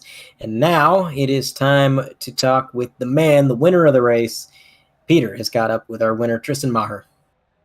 Yeah, Tristan Thuggy Maher getting the dub here tonight, Daytona. Great way to start off your season. Last season, there was definitely periods where things were not going your way, but you start off on a strong point at the start. Here, talk us through it. I think you kind of had to be a little bit of a thug to get the win tonight. Yeah, Peter, I am glad to start out the season the best way possible. This was a really fun race. Everybody raced super clean, in my opinion, for a Daytona race. Not very often that you get one of these races that just goes green for the most part, especially at the end of the race. Yeah, it was fun. In the beginning, there was some mixed strategies going on. People fuel saving and people going as hard as they could, making it hard for people to fuel save. But me, Philip, Vinny, Jason Shu, we were all, saving as much as we could in the beginning stages, the beginning pit stops of the race, and eventually we got to the point where we could go, pretty much 2 laps longer than anybody else. And it wasn't really working out for the entire race. We ended up getting trapped behind the guys who pit first every time. So when it came up to the last pit stop, I was like, you know what? I'm just going to pit with all these guys and see what happens. Had a really good pit entry, and I came out of pit road 0.6, 0.7 seconds in front of the next guy. And I actually had to let off the gas and kind of ride my brake a little bit going around the apron so that they didn't blow by me. I ended up staying on the front row and had to control some lanes, make a little risky moves a little bit, and it worked out. Yeah, you did a fantastic job managing that race because we mentioned many, many times in the broadcast, mainly because you had to pit so many times, but how difficult it was to get down onto pit road. But you really made some really big moves, especially right there at the end. I even mentioned that's a really aggressive pit road entry by Tristan Maher. And you did a great job getting in it, diving all the way to the inside wall. Talk us through that final pit stop. Oh, that was good. It wasn't with the people that I normally pit with, and I had literally the first pit stall because I qualified dead last. Or I didn't actually run the duels, so that's where I started. But anyways, I had the first pit stall, and I kind of like that, actually. I didn't have to deal with all people entering their pit boxes and exiting and stuff. I could pull as far left as I wanted to on pit road, send it in there without really, getting in anyone's way, and just pulling in my box and had my own deal there.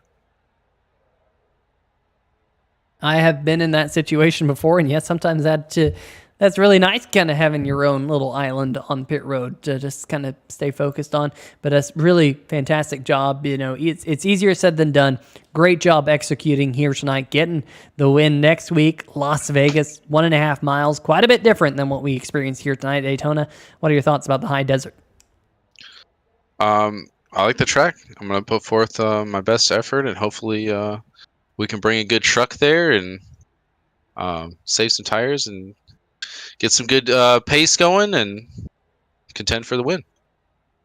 All right. Well, Tristan Maher, you got some fans in the chat. Stay tuned Sports saying congratulations. Garrett Gleason was rooting you on there towards the checkered flag. I know you got some shout outs, so let's hear them. First things first, got to shout out this Eclipse Photography Ford Mustang. Haven't heard from him in a while, but Chris Darling is the guy that painted this awesome looking truck. Second season running it, so I still really enjoy this truck. All my teammates, Philip, Vinny, Jason, Garrett, Jason Freeman, all those guys who were talking all throughout the race, talking strategy and stuff. And then definitely have to shout out Matt Cherry here.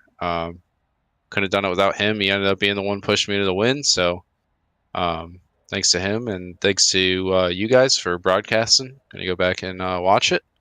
And then finally, Justin White for putting all this on, making this league a fun place to race in. It definitely is a great place to broadcast as well. Love the NSRA Stay Tuned Sports Podcast Truck Series. One of the best leagues that I've ever been a part of. That is for sure. Tristan, congratulations. Enjoy your Choman's Care 250 win, and we'll see you again next week. Thanks, guys. Have a good one.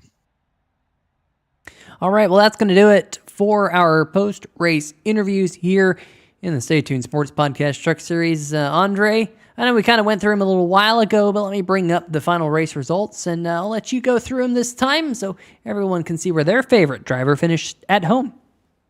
And it was Tristan Maher, obviously walking away with the win, starting the season, as he said, in the best way possible. There in position number 1, it was Bill Edwards, P2. I did almost say Bill Elliott. Man, oh man. Bill Edwards, P2. Matt Cherry in 3rd. Julian Tesoro and Dominic Tesoro, 4 and 5. So, they finished bumper to bumper, maybe just not quite as far up the grid as they'd hoped. Brandon King in the 55 brings it home, P6. Philip Scott in 7th. And you got Scott Crump in 8th. Michael McCauley is going to be P9, and rounding out your top 10 is going to be Bryce Hunter, getting involved in a late race incident. Very strong truck, maybe had the pace to win it, but not the only victim of misfortune tonight, that's for sure. Paul Bilson finishing 11th, right ahead of Jeff Price, Mitchell Adams, Vinny Valvano, Nate Maurer in 15th. That's kind of a big storyline, I would say, for me tonight, is just how fast Nate was and how good he ended the season, and then having this kind of unfortunate start to the year, getting involved in that incident and never quite being able to recover. Fred Lester, P16. Adam Newton in the 29 is going to bring it home in 17th. And 18th is going to go to Joshua Corner. A little bit further back from Joshua Corner in P19, it is going to be Jason Shu in the number 3. Another driver made a mistake earlier in the race, wasn't able to quite recover from that speeding penalty. Doug Neal, another driver who looked to maybe be a potential winner, just getting caught up in a scuffle there at the end, brings it home, P20. Jimbo Casterline in 21st. John Flemian is going to be in 22nd. Behind him, rounding out the rest of the field, it is Joshua Smith, Stephen Lashinsky, David Buell, Garrett Gleason, Justin White, and Jason Freeman in 28th. And that is going to do it for our finishing order for the NSRA Stay Tuned Sports Podcast. Race at Daytona, the Skillman's Care 250. Peter, this was definitely a fun night at Daytona. I come to these tracks, I've been very outspoken that, I'm not a big fan of plate racing, but I'll tell you what, I had a good time.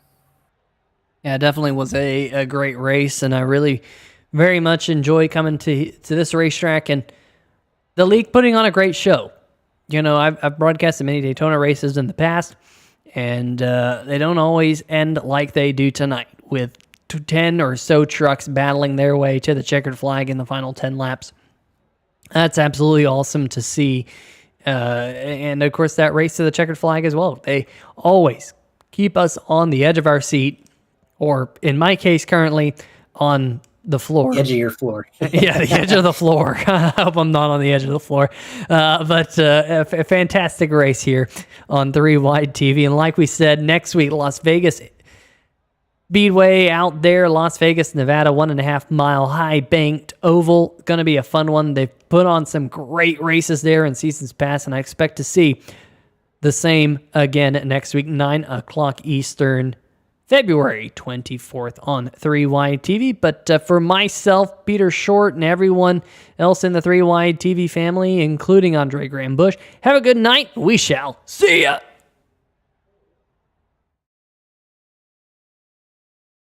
All right.